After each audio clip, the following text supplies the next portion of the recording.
वर्षों से 2019 में चुनाव हारने के बाद से लगातार अपने क्षेत्र में सक्रिय हूं और मुझे हक मिलता है, मेरा हक बनता है यहां से चुनाव लड़ने का। लेकिन शिवसेना ने दबाया और हम दबते चले गए और आखिरकार आज दृश्य ये है कि हम पूरी तरह से उस शिवसेना के सामने सरेंडर हो गए हैं जिसकी अपनी कोई अब वक़्त नहीं रह गई। बहुत ज़्यादा शिवसेना का जनाधार है ऐसा नहीं माना जा सकता, यह सिर्फ एक प्रकार का एक हाइप है। और ऐसे कम जनाधार वाले पक्ष के सामने कांग्रेस का सरेंडर करना निश्चित तौर पर कांग्रेस का एक तरह से मैं समझता हूं कि एक श्रद्धांजलि लिखने का एक कार्यक्रम शुरू होने जा रहा है, ऐसा मुझे दिख रहा है।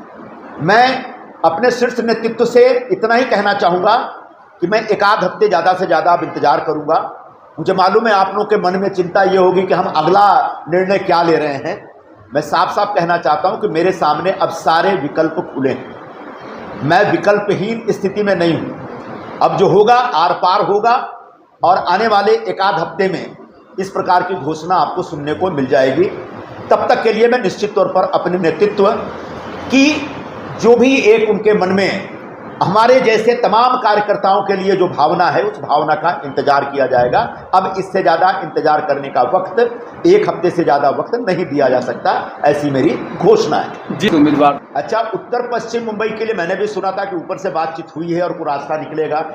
अब वो बातचीत क्या हुई, कितनी हुई, कितना कारगर हुई, कितना असरदार थी, उसका नतीजा सामने दिख रहा है। तो निश्चित तौर पर हमारा नेतृत्व कांग्रेस को मुंबई में बचाने में फेल हो गया है, यह साफ साफ दिख रहा है।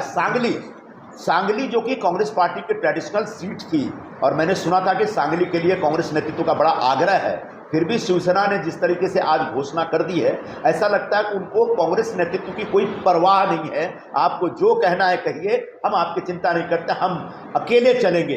तो क्या शिवसेना कांग्रेस को ये चुनौती दे रही है कि हमको आपकी ज़रूरत नहीं है? तो कांग्रेस के नेतृत्व को इस बारे में भी एक भूमिका लेनी चाहिए। और अगर कांग्रेस की ज़रूरत शिवसेना को नहीं है तो कांग्रेस को अपनी भूमिका स्पष्ट करनी चाहिए, क्योंकि शिवसेना अकेले दम पे एक चुनाव पूरे महाराष्ट्र में नहीं जीत सकती, उसको कांग्रेस की मदद की आवश्यकता पड़ेगी ही पड़ेगी। को छीना गया है कांग्रेस से, जिस तरीके से शिवसेना ने कांग्रेस के नेतृत्व पर इस प्रकार की स्थिति पैदा कर दी या इस तरह से मजबूर कर दिया कि लोग पार्टी से अलग होने लगे, लोग पार्टी से नाराज होने लगे।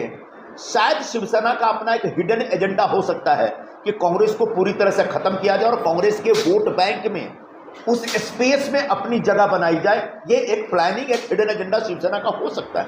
प्रकाश